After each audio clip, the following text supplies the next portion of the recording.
Boa tarde, hoje é sexta-feira, 15 de dezembro. Começa agora o Portal da Assembleia. Veja os destaques desta edição. A Assembleia declara luto oficial de 3 dias pelo falecimento do jornalista e escritor Otelino Filho. O velório será hoje à tarde na sede do Legislativo, onde ele foi diretor de comunicação por 10 anos. Otelino Filho é pai do deputado Otelino Neto, presidente em exercício da Assembleia. Você vai ver ainda, agora é pra valer. Fiscalização do uso das faixas para ônibus começa na capital. E mais, tributo à bandeira Tribuse reúne convidados no Museu Artístico e Histórico do Maranhão. É agora no Portal da Assembleia.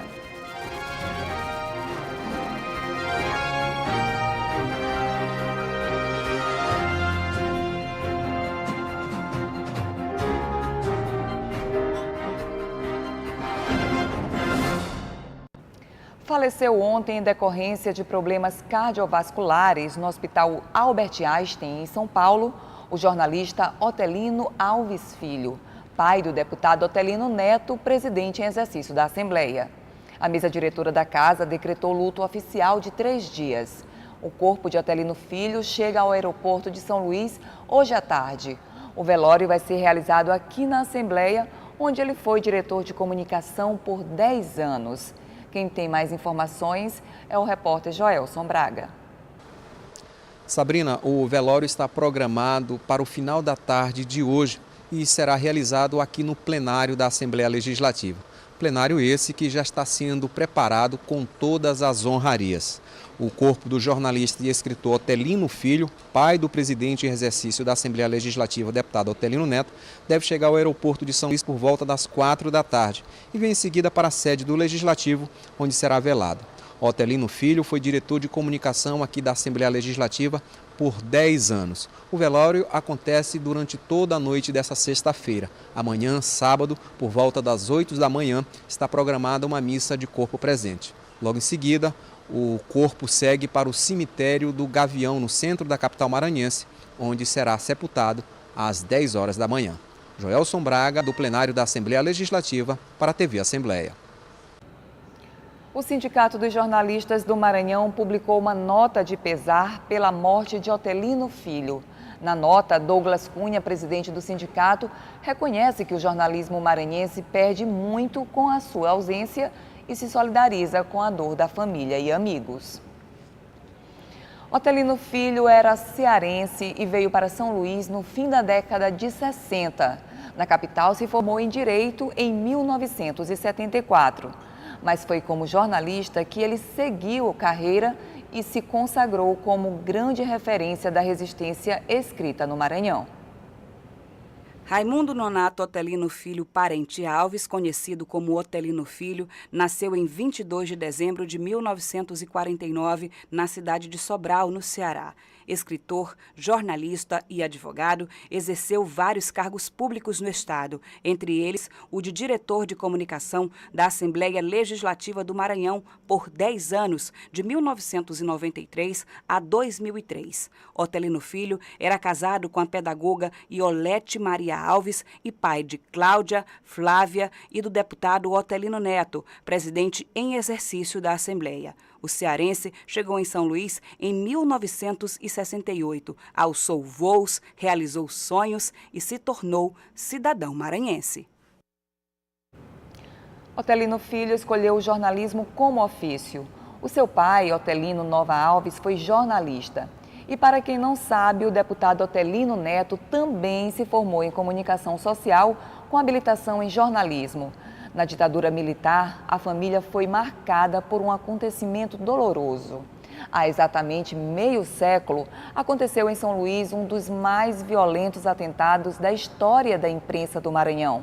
O assassinato do jornalista Otelino Nova Alves, pai de Otelino Filho e avô de Otelino Neto. Na época, ele fazia parte da equipe de redatores do Jornal Pequeno. Para marcar a data, a Prefeitura realizou, no mês de setembro, a cerimônia de reposição do busto do jornalista no calçadão da Rua de Nazaré, no centro da cidade. O local ganhou o nome de Espaço da Liberdade. A TV Assembleia registrou esse momento. O busto de Otelino Nova Alves foi reconduzido ao seu local de origem, na Rua de Nazaré, exatamente onde o jornalista foi covardemente assassinado, em setembro de 1967. O busto havia sido retirado para restauro, mas o tempo passou e somente agora foi recolocado. A cerimônia contou com a presença de autoridades, profissionais da imprensa e familiares do homenageado. É uma homenagem a todos os jornalistas do Brasil, do Maranhão, que se dedicam a prestar boa informação para a sociedade. O busto foi instalado, inaugurado, quando o saudoso Jackson Lago era prefeito de São Luís. Depois foi retirado para ser restaurado. E agora o prefeito Edivaldo Holanda Júnior nos prestigia recolocando o busto. E eu, duplamente fico lisonjeado, como jornalista, por homenagear a minha profissão, a minha carreira, e como neto, a família toda fica muito feliz em ver de volta o busto do jornalista Otelino Nova Alves. É um momento importante, né? O senhor Otelino contribuiu muito para a cultura, para a literatura, para o jornalismo do nosso estado. E nada mais do que justo essa homenagem. E a gente fez questão de presenciar, até porque é avô de um grande amigo nosso, o deputado Otelino Neto. E estamos aqui para prestigiar um pouco também e viver um pouco a história do nosso estado. O local passa a ser chamado de Espaço da Liberdade, em memória aos 50 anos de morte de Otelino Nova Alves. A iniciativa é da Prefeitura de São Luís. Estamos fazendo a reposição do busto do jornalista Otelino, fazendo aqui uma grande homenagem a um homem que teve uma história na nossa cidade, no estado do Maranhão, que foi assassinado brutalmente aqui neste local, aqui na Rua de Nazaré. E nós estamos hoje, neste momento, ao lado da família, fazendo a reposição, a recomposição deste busto. Otelino foi um jornalista que lutou pela liberdade de expressão, um jornalista que investigava os fatos, denunciava com muita responsabilidade. Infelizmente, foi vítima desse crime brutal. Otelino era um importante profissional da imprensa e se opunha ao governo de exceção que se formava na década de 60. Morreu por lutar pela liberdade de se manifestar contra os desmandos dos poderosos. Essa mensagem da liberdade perene, esse espaço da liberdade que o prefeito Edivaldo Holanda Júnior cria, trazendo de volta aqui para a praça Rua de Nazaré o busto do Otelino Nova Alves, é a mensagem que deve estar nos nossos corações. Liberdade sempre, sobretudo acompanhado da esperança de que os homens lutarão sempre em defesa da liberdade. Representa muito sobre a história de São Luís, porque meu sogro, Otelino Nova Alves, ele foi uma pessoa muito importante na época, era uma pessoa que lutava muito pelos humildes, muito conhecida, era um jornalista que ele fazia questão de frisar que a arma dele era a caneta, que era que ele lutava contra as injustiças, contra os poderosos da época. É muito importante para resgatar isso para essa geração que está aí agora, certo? Que faz parte da história do Maranhão. O Dia Estadual da Balaiada, a possível instalação do curso de Direito na cidade de Timon e os problemas no transporte alternativo do estado repercutiram entre os deputados na última sessão plenária da semana. O deputado Bira do Pindaré foi o primeiro orador na sessão desta quinta-feira e repercutiu homenagem ao 13 de dezembro, Dia Estadual da Balaiada, a revolta popular ocorrida no Maranhão no período regencial. Eu acredito que nós demos um grande passo para o resgate dessa história e para que a balaiada seja reconhecida como um patrimônio do estado do Maranhão, do povo maranhense. Inclusive para que a gente possa transformar a história da balaiada num atrativo cultural do nosso estado. Ainda sobre o 13 de dezembro, o deputado Fábio Braga se manifestou na tribuna da Assembleia Legislativa e destacou que a cidade de Nina Rodrigues, onde iniciou a revolta, pode ser um centro de atração turística sobre a revolta da balaiada no estado do Maranhão.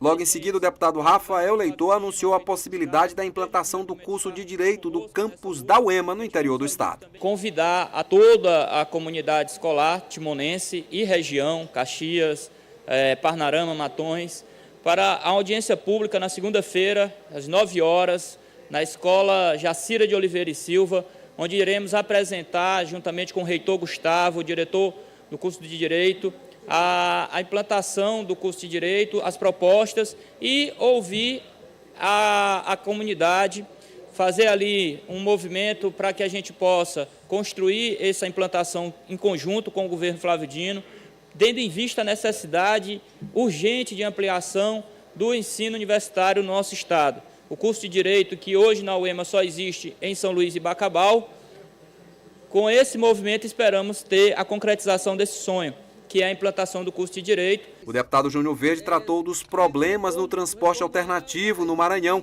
e apresentou resultados de uma reunião na Agência de Mobilidade Urbana. Entre as demandas, o parlamentar pediu a regulamentação das vans de viagens e dos carros de lotação, os famosos carrinhos. Vamos formalizar uma audiência pública a partir do ano que vem para discutir esses 3 pontos. Primeiro, vamos ter uma audiência voltada a esta condicionante aqui de transporte, que são os carrinhos. Encontrar uma alternativa. Então, vamos ter uma audiência especificamente para discutir, chamar todos os companheiros de todo o Estado do Maranhão para discutir a questão do transporte de lotação, né, que são chamados carrinhos, que são carros pequenos, né? Também, uma audiência específica para discutir a questão dos usuários do transporte coletivo da região metropolitana. Também, principalmente, porque nós precisamos continuar avançando no sistema de transporte e assim dar comodidade, dar conforto a todos que usam os ônibus no dia a dia. O deputado Levi Pontes tratou de encontro religioso na cidade de Chapadinha. A cidade foi palco do 78º Congresso Ordinário da Assembleia de Deus no estado do Maranhão. O último orador na sessão desta quinta-feira foi o deputado Wellington do Curso. O parlamentar criticou a alteração nos locais de prova do concurso da Polícia Militar, que será realizado neste fim de semana. Logo após o intervalo, fiscalização do uso das faixas para ônibus começa na capital. Veja ainda o tributo ao poeta Bandeira Tribuzzi no Museu Histórico e Artístico do Maranhão. A gente volta já.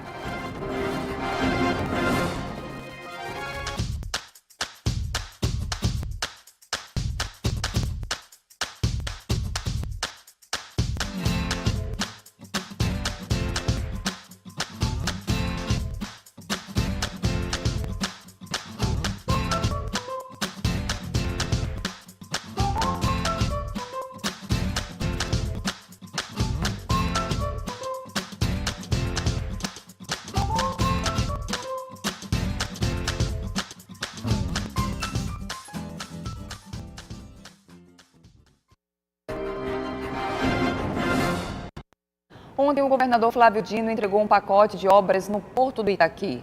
Foram entregues um novo sistema de iluminação, pátio de contêineres e cargas e um batalhão da Polícia Militar.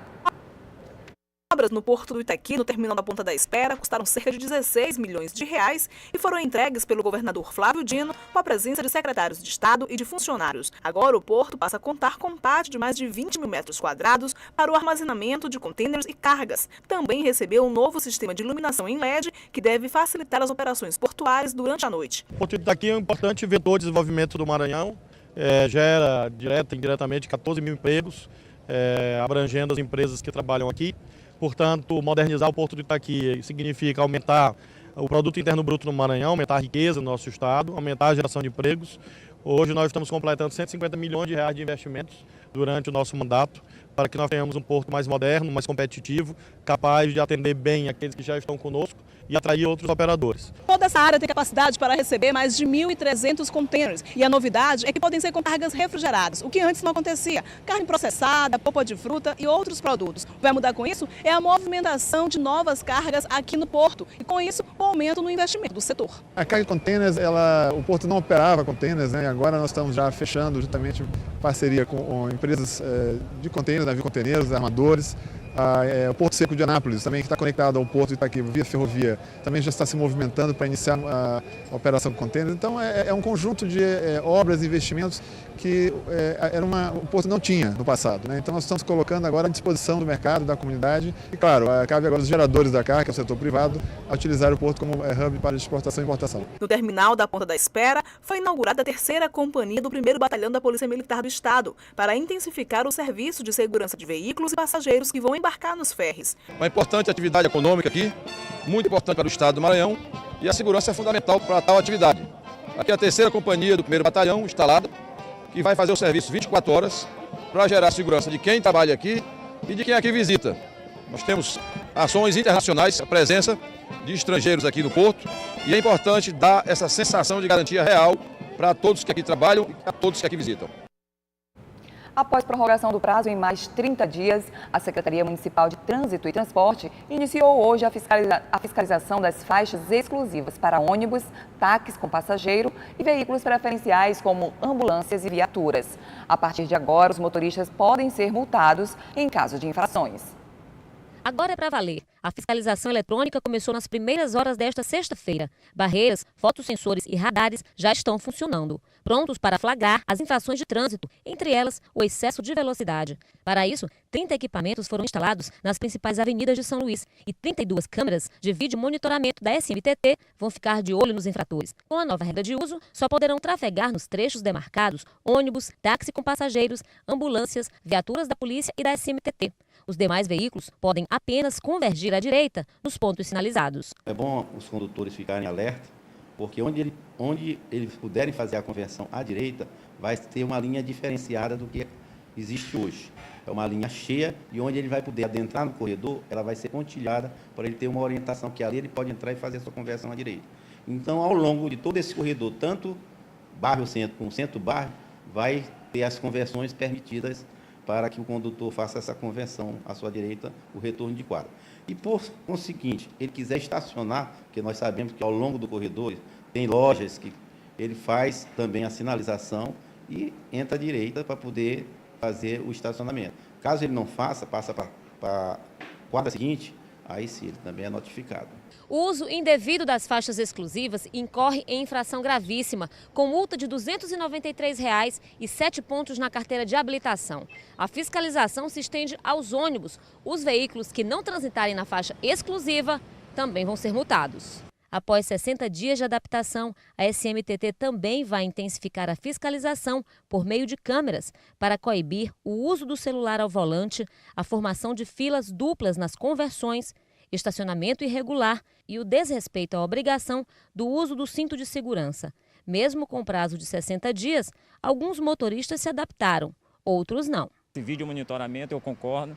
Agora eu acho que essa faixa de ônibus não que seja desnecessária, mas a cidade não tem estrutura para isso. Ela começa bem aqui no Renascença e aí termina logo ali. Eu acho que deveria ser feito se houvesse uma melhoria, principalmente numa Jerônimo de Albuquerque como essa. Além disso, a gente passa o dia no trânsito e percebe que os motoristas de ônibus, eles não se mantêm todo o tempo na faixa. Pelo contrário, aqui e acolá, quando o da frente demora demais, ele invade. Então, eu acho que eu, como motorista, tenho que fazer a minha parte, motorista de carro pequeno, particular ou mesmo de aluguel, mas os ônibus também têm que fazer a parte deles, né? Eu acredito que cidades mais desenvolvidas foram construídas uma faixa para ônibus. Aqui em São Luís, simplesmente, eles estão tomando uma faixa que já existe para dar exclusividade para ônibus, que é totalmente inviável que uma cidade como São Luís, que não tem estrutura para que se tome uma faixa e deixe exclusivamente para ônibus. E olha só, a Receita Federal pagou hoje o 7º e último lote de restituição do Imposto de Renda 2017. O lote inclui quase 2 milhões de contribuintes. Para saber se teve a declaração liberada, o contribuinte deve acessar a página da Receita na internet, que é o receita.fazenda.gov.br, ou ligar para o Receitafone no número 146. Com direção artística de Celso Borges e reunindo 14 faixas com a participação de vários artistas da música brasileira, foi lançado ontem à noite no Museu Histórico e Artístico do Maranhão o CD Pão Geral, um tributo ao poeta Bandeira Tribuzzi. Os versos de Bandeira Tribuzzi, eternizados pelos poemas do escritor, podem agora ser ouvidos nas melodias das canções do CD Pão Geral. Poemas como Rosa, Exílio, Louvação e Fonte do Ribeirão fazem parte de um tributo sonoro ao poeta apresentado para convidados no Museu Artístico e Histórico do Maranhão. A releitura musical tem a participação de mais de 25 artistas maranhenses, conta com a direção de Celso Borges e com o apoio do Museu da Memória Audiovisual do Maranhão, o MAVAM. É a celebração de 2 anos de trabalho, né? Aí em 2017 comecinho de final de 2015, 2016, surgiu essa ideia de fazer um disco celebrando a obra de Bandeira Tribuzzi, e aí, dada a largada, começa a se escolher o repertório.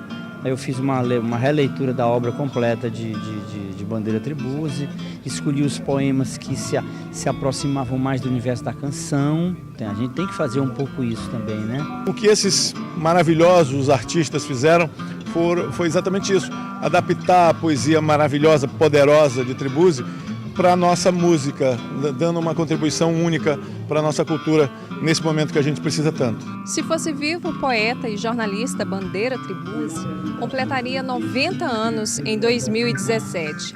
Humanista, marxista, Bandeira Tribuzzi viveu intensamente seus 50 anos de vida e deixou um legado importante para o Maranhão. Durante o evento, trechos de poemas foram interpretados em performance teatral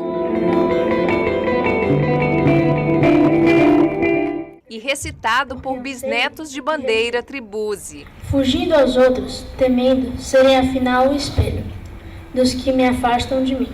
Gabriela Campos, neta do autor, também homenageou o avô ao recitar o poema considerado por ela a poesia mais feminista de Bandeira Tribuzzi. Não quero ser guardado numa antologia. Que Deus me guarde de ficar fechado numa antologia. Quero que os meus versos teçam a alegria e corram nas ruas como pão na vida. Francisco Tribuzzi, o filho, também homenageou o pai e leu para os convidados uma carta da esposa, Maria Tribuzzi. Eu tive a honra de conhecer o meu avô pelo olhar da pessoa que mais o amou, que foi a minha avó. Então, para mim, é um privilégio. E nessa noite eu fico agradecida em nome da minha família por essa homenagem, porque esse resgate à memória dele é muito importante, não só para a gente, que é família, mas para a própria sociedade, pela importância que ele teve em diversos aspectos. Uma emoção muito grande, realmente, né? Esse projeto do Celso Borges, Joaquim Aikel, dos Meninos do Avan, um projeto maravilhoso, um filme sobre Bandeira Tribuzzi.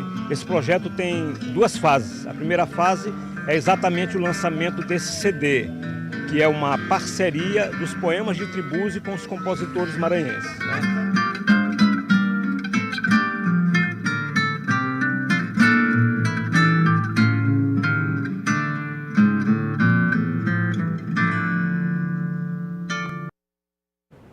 Lembrando que o corpo do jornalista Otelino Filho chega ao aeroporto de São Luís por volta das 4 da tarde.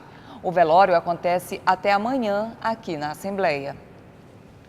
O Portal da Assembleia termina aqui. Para rever nossas reportagens, você pode acessar o site al.ma.leg.br/TV. Acompanhe também nossa programação nas redes sociais. Uma boa tarde para você, um ótimo fim de semana e até segunda-feira.